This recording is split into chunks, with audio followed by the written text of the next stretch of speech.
Now let's solve the pattern number 5 of the assignment.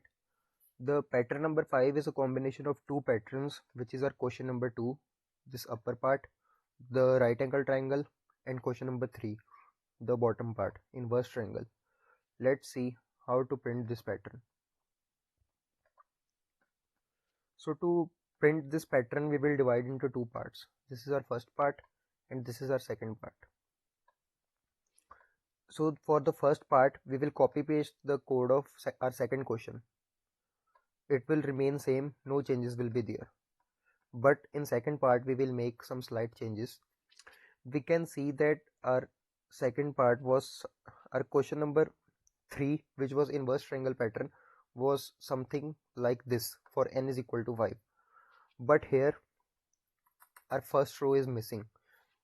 It means we will not initialize our first for loop with 5, but we will initialize it with n minus 1, and it will go till n and it will go till 1. And for columns, it will start from I and it will go till 1. Let's see the changes. So let's say we have to print the pattern for n is equal to 7. For printing the first part of our triangle, which is the right angle triangle, the upper part, we have copy pasted the same code. Nothing will change in this code. Now let's see the second part.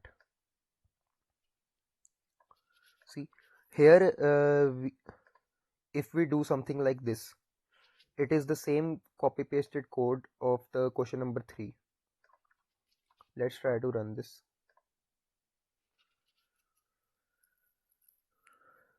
See here, this row is getting printed. It is an extra row. We need to remove this.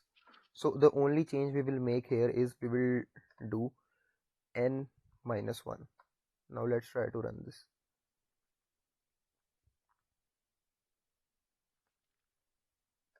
See, we got our pattern.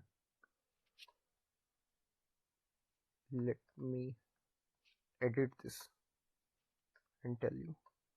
See, this was our code for pattern number 2, which is also the upper part of our fifth question. Let's try to run this. Wait.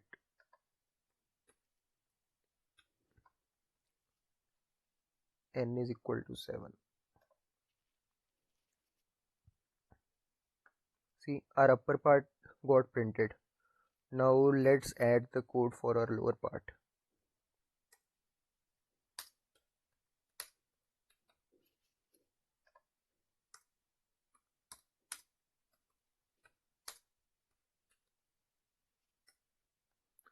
So we will go back to question number 3 and copy paste this and copy this code. Control C and Control V. Let's try to run this now.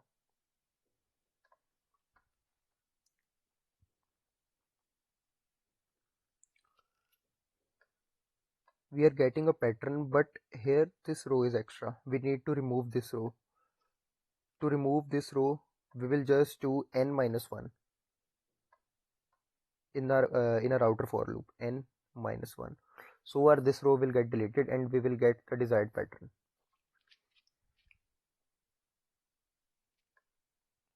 See, can also do it like this. J is equal to I greater than equal to 1. It will be same thing. It will print the same pattern.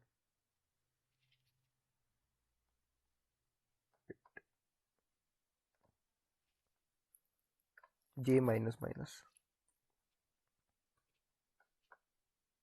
Let's run this. See, we got our pattern. So it was really easy.